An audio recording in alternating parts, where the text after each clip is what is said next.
Assalamualaikum warahmatullahi wabarakatuh. Pemirsa, kembali lagi di channel ngoprek di rumah YouTube. Kali ini saya akan melakukan testing ya, kembali ya. Testing kembali sih. Ini saya kan punya Maldol yang sudah saya modifikasi. Nah, seperti ini untuk barangnya. Kemudian saya akan coba ukur nih ya pada frekuensi VHF dengan menggunakan HT ini Tofeng berapa itu, lupa saya, UV82HP. Kemudian akan kita ukur nih frekuensinya seperti apa, respon frekuensi dan SWR nya juga nih dengan modifikasi saya yang seperti ini.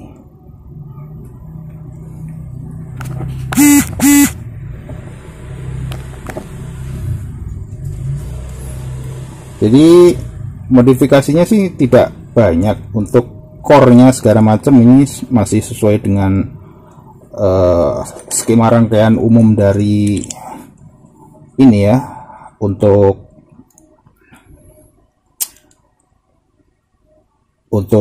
SWR Maldol ya. Akan tetapi di sini saya pergunakan tuh, saya memakai kabel sekitar ukuran 4 mili ini, kalau nggak 3 mili, kabel teflon ya, panjangnya segini, ini sepanjang ini berapa sih, sekitar 16 cm ya. Kemudian saya mempergunakan dioda 1N60 di sini untuk ini, untuk samplernya baik forward maupun reverse nya. Nah, di tengah ini ada nuling, nih untuk mengatur balancing dari ininya, RF sampler saya yang seperti ini. Kemudian ini juga mempergunakan dioda 1N60 yang ini, dan ini ada saya paralel untuk masuknya RF itu lewat ini kapasitor 2x10 PF, itu berarti 5 PF gitu. Dan ini untuk atur ininya, apa itu, mengatur wattnya ya, kita bisa trim dari sini ya.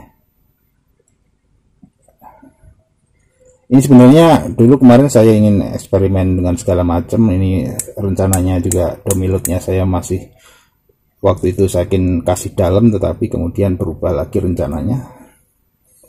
Dan ini sudah amburadul seperti ini udah ngelotok semua ini catnya, semua seperti ini. Kemudian ini untuk di meternya ini juga saya paralelkan kapasitor ini biar gerakan dari jarumnya itu tidak terlalu jeplak, terlalu kencang ya, biar lembut gitu. Oke, langsung saja kita akan tes dengan menggunakan Maldol, mempergunakan HT gitu. Dan nanti kita akan coba mengukur untuk SWR nya ya. Juga nanti SWR itu akan saya bandingkan menurut pembacaan dari Nano VNA itu seperti apa. Nah, kemudian akan kita bandingkan pembacaan dari meter ini. Kalaupun ada terjadi mismatch atau tingkat errornya berapa persen, kalau kita anggap si Nano VNA di sini yang paling lebih akuratnya gitu. Oke, langsung saja kita ke pengukurannya.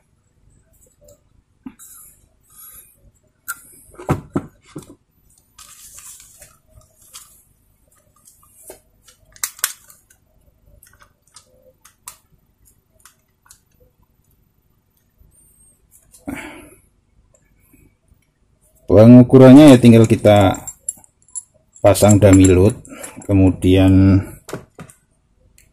kita masukkan RF ya. HT full power di 140 MHz. Ini sudah terpasang seperti ini. Kemudian ini dalam posisi seperti ini ya, harusnya mau posisi apapun nggak masalah. Itu kan posisinya seperti itu. Kemudian oh ya, lebih baiknya ditutup dulu ya. Di sini tadi sudah saya lakukan sebelum ini, sudah lakukan penyesuaian untuk pembacaan wattnya. Ditutup saja biar RF di sini tetap terkontaminasi, tetap shielding gitu loh ya. Kan harusnya ini juga seperti ini, karena kan berpengaruh kalau terhadap pembacaan dari luar. Oke, dari sini seperti ini. Kemudian apa ya,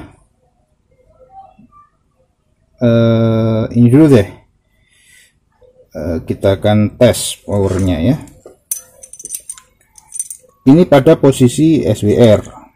Ini saya kasih power di 140 MHz.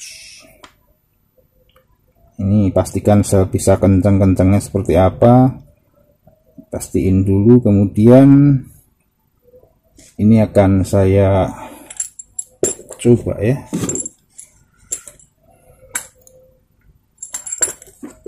Ini downloadnya udah Pak, cepetan, ntar dulu dong. Namanya ini kan homebrew, jangan seperti lab beneran ya. Jeplak ya, tapi jeplaknya di sini sampai full nggak? Full. Ini high ya, jeplak nih, jeplak nih ya, jeplak nih, jeplak ya, jeplak. Oke, kemudian kita pasang dummy load. Berarti tadi ini jeplak kan SWR nya tinggi karena tidak ada beban. Sekarang kita pasang dummy load.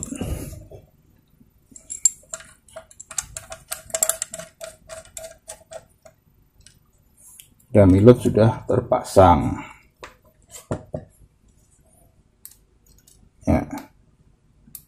Kan SWR nya kan powernya masuknya terlalu tinggi, jadinya jeplak ini harus kita atur pada posisi skala terakhir.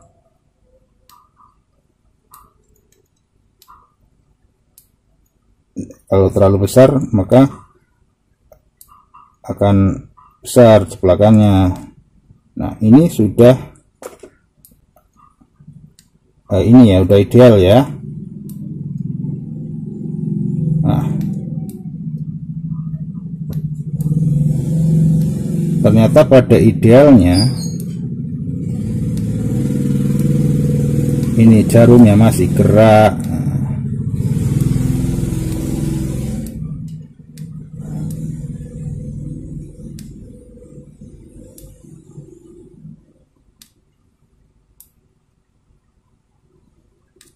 Nah mungkin saja ini karena ini hangat ya, diajar power 6 watt ya. Nah ini masih ada yang jeplak sedikit, ini harusnya nggak boleh gerak sama sekali ya. Tapi faktor ini juga banyak ditentukan juga. Coba kalau kita pegang, nah, masih jeplaknya juga akan beda gitu.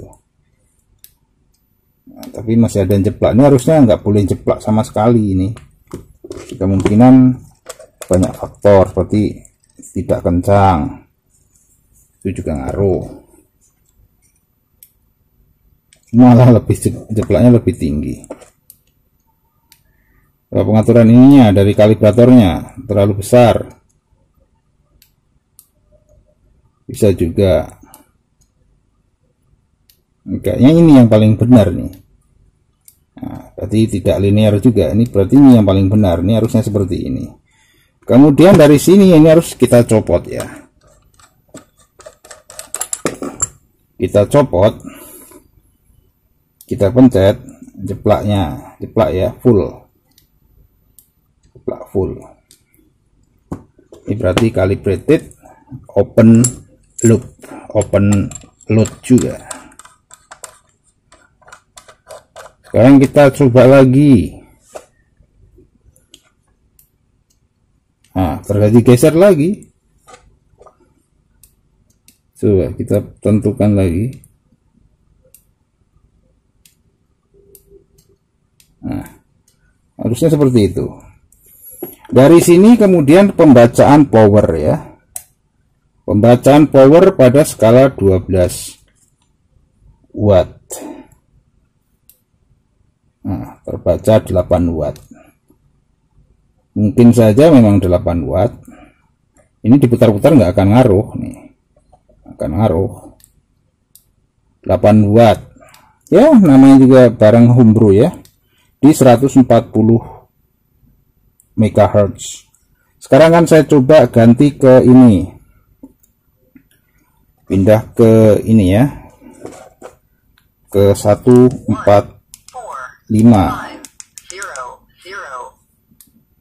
Terbaca turun dikit sekali, 8 watt juga masih 160.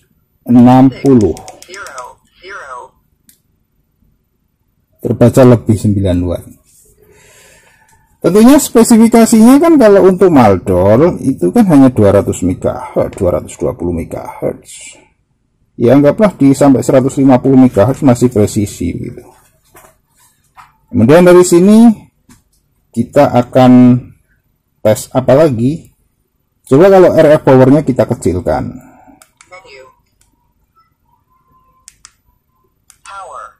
Low ya, low. Ini low-nya di 145, anggaplah 145 adalah standar tes frekuensi, sekitar 1,5 watt. Kemudian mediumnya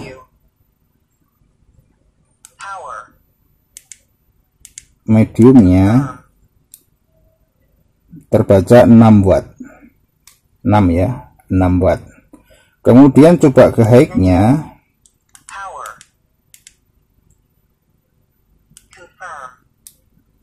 high-nya 8 watt. Berarti memang masih oke juga untuk HT-nya, ada bisa membaca, ada perbedaan wattnya. Dari sini kemudian akan coba saya copkan antena ya. Tapi sebelum cop antena, tentunya kita akan lihat dulu sebaran antena ini kalau menurut Nano VNA bagaimana sebaran daripada VSWR-nya. Gambarnya masih kacau balau. Kemudian ini saya pindahkan ke ini, pindahkan ke recall. Saya menempatkan VHF 135 hingga 175 di recall 1. Iya, seperti ini grafiknya yang sudah pernah saya tunjukkan juga di video-video sebelumnya. Tetap sama, stabil sampai sekarang pun, walaupun antenanya juga nggak pernah dibongkar-bongkar ya, semenjak itu ya seperti ini gitu kan. Saya malas untuk membongkar lagi. Kemudian kita akan persempit pembacaan di sini. Kita pergunakan stimulus. Startnya kita geser ke 138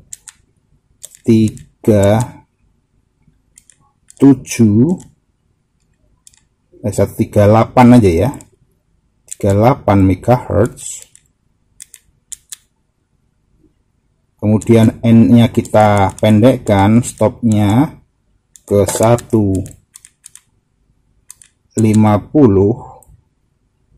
Entar dulu deh. Ya 150 ya.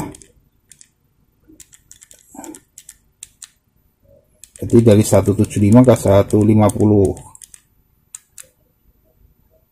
Bentuknya seperti ini. Kita analisa nih. Ini ada ceglungan di sini, ada lembah. Dia match 1,06 di 146. Saya nggak punya internet di 146 MHz. Kemudian masih usable hingga frekuensi berapa nih, turun lagi 1,1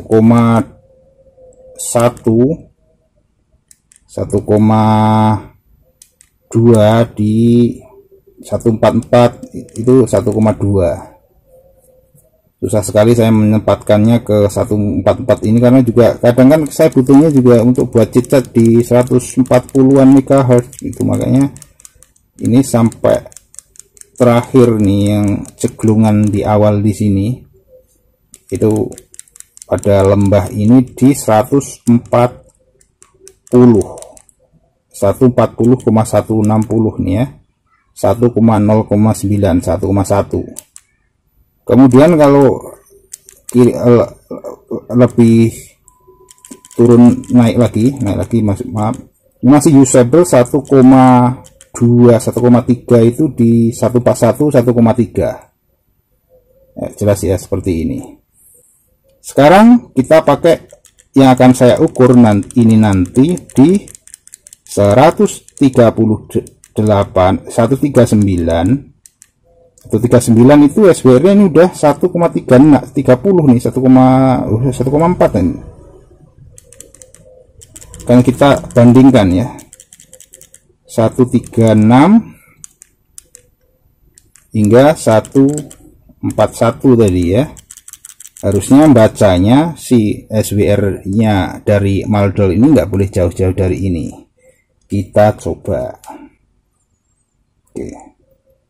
Jadi 139 140 141 ya, jelas ya. Jadi anggaplah kurvanya seperti ini, dimana frekuensi SWR terbaik di 140. 139 mulai naik, 141 juga mulai naik.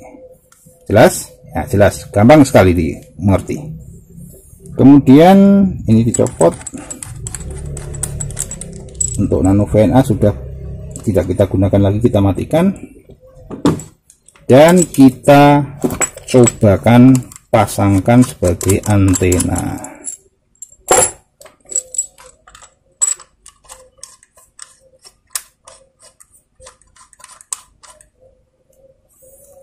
Oke, pakai antena. Dari sini, kemudian ini saya atur ke 140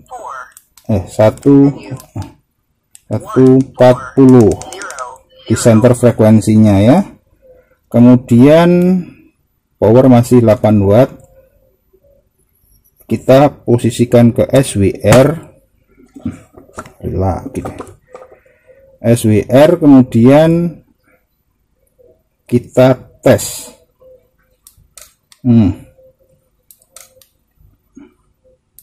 Terlalu banyak.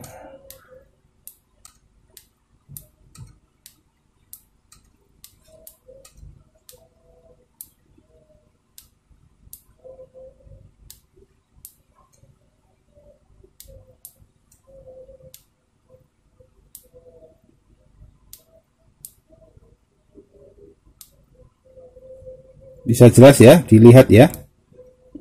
Ini pada pas 240 endingnya terbaca SWR di 140 1,5 1,5 ngaco sekali ini. Saya pikir yang benar yang ini nih. Coba. Hingga kita baca tadi 1,1 ya. Ini 1,1, anggaplah 1,1 segitu. Di 140 1,1 segitu, geraknya dikit sekali. Kemudian 139 pindah ke 139.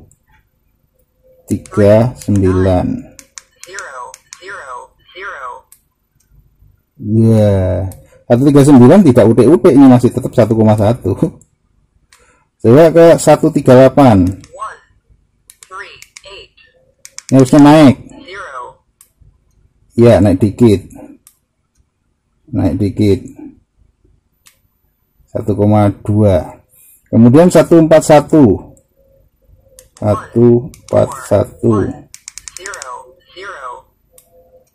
naik dikit tetap segitu gitu. Kemudian 142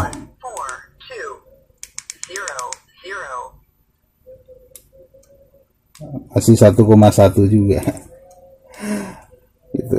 Jadi demikian, kalau dengan hasil yang kita dapat ternyata beda juga dengan pembacaan dari si nano VNA.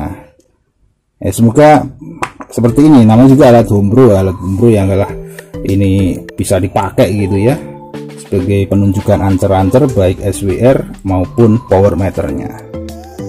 Jadi gampang sekali kita gunakan gitu. Dan sudah tadi saya jelaskan di awal cara saya untuk modifikasinya seperti itu. Itu kalau bila Anda ingin coba-coba silakan.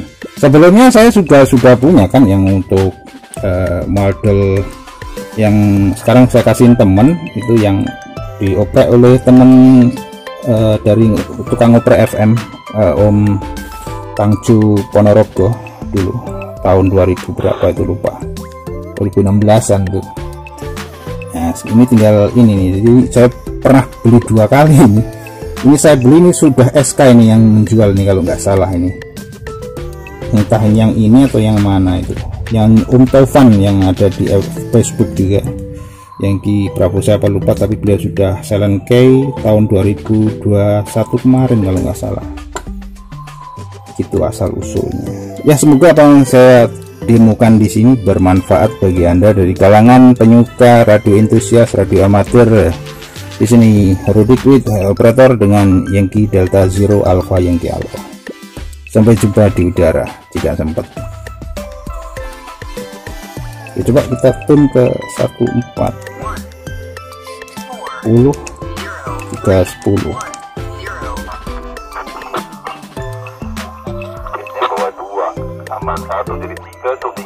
RPU31 selalu ramai ya gitu. Sebagai informasi tambahan, RPU31 inputnya di 140 220 ton 88 85, kemudian dengarnya di 140 310, namanya juga RPU 031 Jakarta Bodetabek Karawang Bekasi. Badan gede pakai UV 5R atau malu-maluin. Sampai apa? Sampai Motorola buat naruh latte mas. Rompi perak. Rumah main itu ya. Rompi perak. Dari tempat. Lumayan lah. Saya pakai jarak jauh masih nggak takut. Oh, Roger Kevlar, rompi Kevlar. Itu apa namanya istilahnya, apa sih seperti armor apa sih namanya kalau di militer, kirain rompi buat radio operator mas. Iya buat itu, memang orang buat orang